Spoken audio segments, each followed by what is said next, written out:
La saison des pluies 2021 a fait ses premières victimes dans la commune d'Atekoubé et de San Pedro. Au total, 4 personnes tuées lors de fortes pluies d'hier dans les deux communes. Et puis, troisième vague de la maladie à coronavirus en Afrique, le Bureau régional de l'Organisation mondiale de la santé pour l'Afrique met en garde contre une propagation galopante des variants en plus contagieux. Bonsoir et bienvenue dans le journal. Les pluies diluviennes d'hier ont fait 2 victimes dans la commune d'Atekoubé. 2 enfants ont perdu la vie dans un éboulement au quartier Mosikro. Ce quartier de la commune d'Atekoubé est une zone à risque. Des sensibilisations sont menées chaque année dans ces zones en vue d'amener les populations à quitter les lieux et sauver des vies. Mais ces populations s'obstinent à rester sur ces lieux. Aujourd'hui, la ministre de la Solidarité et de la lutte contre la pauvreté ainsi que Claude Daopolin, le maire de la commune d'Atekoubé, sont allés apporter leur soutien aux populations. Plus de 20 familles ont été logées dans un hôtel de la commune en attendant leur recasement. Le maire de la commune a séance tenante procédé à la destruction des maisons de ces zones à risque. Triste constat aussi à San Pedro, dans le sud-est du pays, où 2 adolescents ont perdu la vie lors des fortes pluies d'hier. Le maire de la ville balnéaire demande aux populations de ces zones à risque de quitter les lieux. Les maisons situées dans ces zones à risque ou dans le lit des eaux seront détruites. Fin du rationnement de l'électricité depuis le 25 juin dernier pour les ménages et celui des industriels va intervenir le 15 juillet prochain.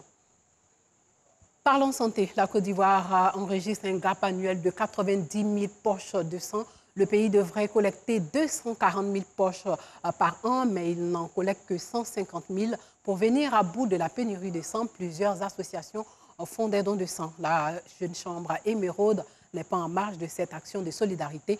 Elle en est à sa 3e édition. Le reportage de Anicette Conan. 7h30 ce matin, nous sommes à la gare Nord, terminus de bus dans la commune d'Adjamé. Ici se déroule une opération don de sang initiée par la Jeune Chambre internationale Émeraude. Gérard Djabi, passager d'un bus, est attiré par l'affiche et décide d'y prendre part. J'avais déjà ma carte sur moi, donc j'ai préféré venir en même temps faire le don. C'est quand il y a un problème que tu sais que voilà, il faut donner du sang. Surtout quand nous voyons les rangs souvent à Trècheville pour les gens qui vont sortir du sang. On voit que vraiment, vraiment ça fait pitié. Ça fait pitié. Et donc, il faut vous donner le sang pour sauver des vies. Akade Komis, lui, n'est plus en âge de donner son sang, mais il aide comme il peut au bon déroulement de l'opération. Je suis venu encourager les camarades à donner leur sang parce que malheureusement, pour moi, je ne peux plus donner. Donc, je suis là pour les encourager à donner leur sang. Parce que qui donne son sang sauve une vie. Pour le vice-président de la Jeune Chambre internationale Émeraude et la représentante de l'ONG Voix des femmes, l'essentiel est de contribuer à sauver des vies. Ils ont donc invité la population à fournir encore quelques efforts pour couvrir le besoin national en produits sanguins. Le besoin est énorme. Seulement qu'un seul % de la population faire un don par an, je pense qu'on pourra vraiment couvrir largement les besoins en sang. C'est une activité qui n'est pas un effet de mode. Chaque fois que nous avons la possibilité de pouvoir donner notre sang, nous devons nous ruer vers les différents centres pour pouvoir donner notre sang afin qu'on puisse sauver des vies. Nous ne sommes pas indifférents face à ces femmes-là qui perdent la vie dans les hôpitaux pour donner la vie. Donner la vie ne doit pas être une action fatale, mais doit être accompagnée de joie, de bonheur. Et donner le sang aussi doit être une action citoyenne, une action de bonheur. Et l'ONG Voix des femmes soutient le don de sang en Côte d'Ivoire. Être âgé de 18 à 60 ans, peser au moins 50 kilos et être en bonne santé apparente sont les critères à remplir pour un don de sang. La Jeune Chambre internationale Émeraude a donc profité de cette initiative pour sensibiliser les jeunes aux dons massifs de sang. Sa prochaine mission, réhabiliter les toilettes du groupe scolaire Djeloukou dans la commune d'Atekoubé. L'Afrique fait face à une 3e vague de la maladie à coronavirus. Le Bureau régional de l'Organisation mondiale de la santé pour l'Afrique met en garde contre une propagation galopante de variants plus contagieux. Nous reviendrons sur ce reportage dans nos prochaines éditions. Mais avant, parlons de formation, une formation sur le leadership international qui a regroupé une centaine de jeunes Africains, Asiatiques et Latino-Américains en Égypte. Un atelier qui s'inscrit dans le cadre de la coopération Sud-Sud. Le commentaire de Georgette Ido. Ils sont venus d'Afrique, d'Asie et d'Amérique latine pour prendre part à la bourse Gamal Abdel Nasser en Égypte. Eux, ce sont les jeunes leaders. Une initiative du président de la République arabe d'Égypte, Abdel Fattah al-Sisi. Elle vise à former les jeunes décideurs de ces continents en leadership international et à la coopération Sud-Sud. Nous félicitons le ministère de la Jeunesse de Côte d'Ivoire qui nous a permis de pouvoir participer à cet événement de grande envergure. Nous pensons que notre gouvernement va nous soutenir à pouvoir participer à ce genre d'activités. Aujourd'hui, diplômé en coopération Sud-Sud, en leadership international, option en coopération Sud-Sud, je pense que c'est un grand atout pour notre pays. Aujourd'hui, nous faisons notre entrée au sein des grands diplomates de la nouvelle génération africaine et nous en sommes très fiers. Pendant 2 semaines, ces leaders ont été formés sur des problématiques dont la sécurité nationale et la lutte contre le terrorisme. Nous avons appris avec les autorités, les hautes autorités, les ministres, les chefs d'état-major, les commandants et tout ça, vraiment des expériences que nous avons vécues et ce qui va nous servir dans notre quotidien. Nous avons reçu une formation de plus de 150 heures en 15 jours. Vraiment, c'était merveilleux. Au nombre de 100, les participants ont également bénéficié de cours d'initiation et de partage d'expériences. Ils ont par la suite visité des sites touristiques égyptiens. Coming to Côte d'Ivoire, un concept pour vendre la destination Côte d'Ivoire aux touristes. La Côte d'Ivoire qui a de nombreux atouts, comme nous le dit ici Nou Sangaré dans son reportage. Rassembler les investisseurs, acteurs sportifs et culturels de renommée internationale autour des potentialités économiques, touristiques et culturelles de la Côte d'Ivoire.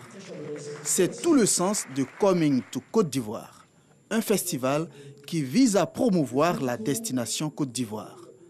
Toute une série d'activités au menu selon les initiateurs. Nous avons mis en place un circuit touristique qui vise 6 villes. Nous allons avoir le Grand Abidjan, Yamoussoukro, Bouaké, Korogo, San Pedro et Mans. Ces 6 villes, nous allons pratiquer des activités du mois d'août jusqu'au mois de décembre, avec des personnalités, des artistes, des humoristes, pour mettre en avant justement tout ce qui est patrimoine culturel et touristique, pour justement faire de la Côte d'Ivoire un nouvel Eldorado du tourisme mondial, pas juste sur le plan continental, mais mondial. Une belle initiative qui mérite d'être soutenue. Venus nombreux à ce lancement de Coming to Côte d'Ivoire, les artistes n'ont pas manqué de marquer leur adhésion au projet. Étant moi-même un ambassadeur aussi de la culture ivoirienne, donc je suis interpellé et je me dois d'être là parce que Coming to Côte d'Ivoire, ça concerne tous les enfants du pays. Parrain de la première édition de ce grand rendez-vous touristique et culturel, Siandou Fofana, ministre du Tourisme et des Loisirs, a traduit sa reconnaissance aux initiateurs de cet événement, d'autant plus qu'il intervient après une crise sanitaire qui a plongé le secteur du tourisme dans la léthargie. Coming to Côte d'Ivoire vient pour booster après cette grave crise pandémique qui a véritablement fait chuter les activités économiques et particulièrement pour le secteur du tourisme comme un effet de levier que nous devrons tous appuyer. Et je ne peux que saluer les initiateurs qui ont eu cette généreuse idée de venir en appui de l'action gouvernementale. Outre le volet culturel et touristique, Coming to Côte d'Ivoire, c'est aussi des actions sociales et éducatives en faveur des orphelins, des personnes en situation de handicap et des enfants démunis. Un mot de sport en athlétisme, Talou Marie-Josée remporte le 100 mètres féminin de la Diamond League à Oslo, en Norvège, avec un chrono de 10,91 secondes. Elle a été plus rapide que la Britannique Daryl Neita, 11 secondes 06, et la Suisse Ajla Del Ponte, 11 secondes 16. Talou n'avait réalisé pareille performance en courant sous les 11 secondes depuis Doha 2019. Et puis la liste des 22 éléphants dévoilés par le sélectionneur Aïdara Swalio des éléphants olympiques avec Gradel Bailly et Kessie en renfort, comme le permet le règlement olympique de l'équipe participante qui peut toujours faire intervenir des joueurs pro de l'équipe A du pays. On y retrouve aussi bien des joueurs de clubs locaux que de clubs étrangers. La préparation de l'équipe olympique aura lieu du 5 au 15 juillet prochain dans la commune de Songon à Ivoire Académie. Toujours en sport, sachez que le comité d'organisation de la participation ivoirienne aux Jeux olympiques de Tokyo 2020 a présenté ses travaux à l'ensemble de la presse sportive. À quelques semaines du départ de Tokyo, la mission est plutôt claire, ramener au moins 3 médailles. Le reportage de Salif Ouattara. Face aux conditions sanitaires liées à la Covid-19, le ministère en charge du sport et le comité national olympique ont réfléchi durant des semaines à la stratégie à mettre en place pour une meilleure participation aux Jeux olympiques de Tokyo. Les autorités japonaises ont demandé des délégations restreintes. La Côte d'Ivoire compte 64 représentants répartis comme suit. Le chef de délégation et son adjoint, 28 athlètes individuels, les membres de la sélection nationale de football U23, 15 encadreurs et 3 représentants de la presse sportive ivoirienne. Conformément au protocole Covid-19, la Côte d'Ivoire participera au défilé d'ouverture des JO avec 6 représentants. Le drapeau sera porté par la sprinteuse Talou Marie-José, le taekwondoïne Cissé Cheikh Salah Junior et le rameur Franck Ndrikwadjo. Il faut savoir qu'à ce jour, tous les athlètes qualifiés, les encadreurs et les officiels retenus sont inscrits dans le système d'accréditation. Au titre de l'hébergement, toutes les dispositions ont été prises pour l'ensemble de la délégation ivoirienne. Le ministère en charge des sports entend être transparent sur l'ensemble des primes allouées aux athlètes et leurs encadreurs pour cette campagne olympique. Au niveau des primes de qualification, les athlètes qualifiés recevront la somme de 3 millions de francs CFA, quand les athlètes invités percevront 1 million de francs CFA. Quant aux primes d'objectif, le barème est plutôt clair. 10 millions en cas de médaille d'or, 7 500 000 en cas de médaille d'argent et 5 millions en cas de médaille de bronze. L'État a dégagé tous les moyens pour assurer une bonne préparation, pour assurer une bonne participation et pour assurer une bonne motivation de l'ensemble de nos athlètes parce qu'ils sont porteurs de valeurs, ils sont porteurs d'un flambeau. Dr Alangba Eric a été désigné officier Covid-19 de la délégation ivoirienne. Le 9 juillet 2021, le ministre Paulin Claude Danho procédera à la remise d'équipements à la délégation ivoirienne.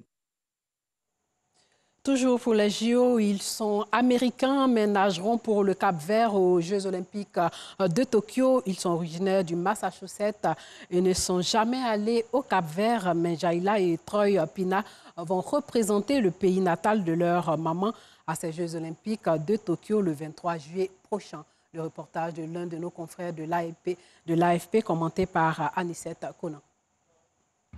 Seekonk, Massachusetts, USA. Troy et Jaila Pina sont des frères et sœurs et nageront pour le Cap-Vert aux Jeux olympiques de Tokyo. Ils n'ont jamais mis un pied dans l'archipel, mais leur mère y est née. Être américain et nager pour le Cap-Vert, c'est vraiment différent. Surtout quand nous voyageons en Afrique et que nous participons à des championnats africains.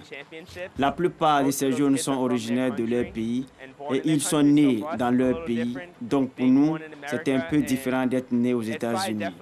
Et c'est probablement quelque chose qui est perceptible dans les autres pays.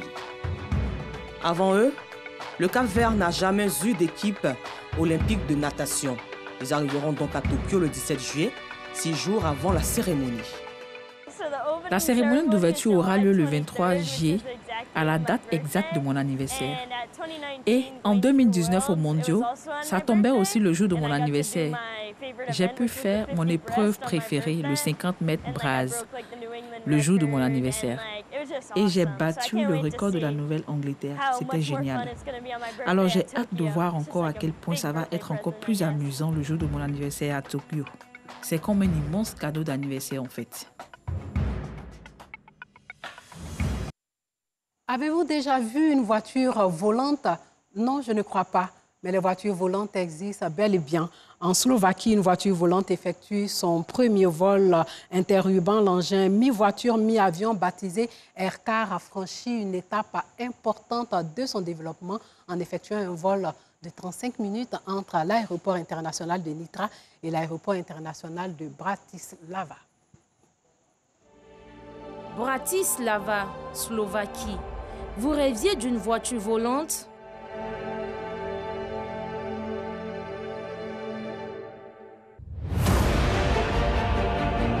Avec Aircar, ce rêve devient réalité.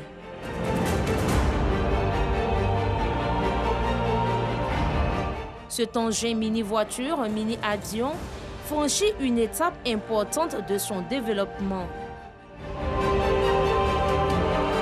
En effectuant ce vol de 35 minutes au-dessus de Bratislava, avant de retrouver les pavés de la capitale slovaque. Exaltant, n'est-ce pas? J'aimerais bien faire un tour dans cette voiture volante. Vous aussi, je le pense. Mais nous irons ensemble en Slovaquie. En attendant, c'est la fin de ce journal. Merci de l'avoir suivi. Portez-vous bien.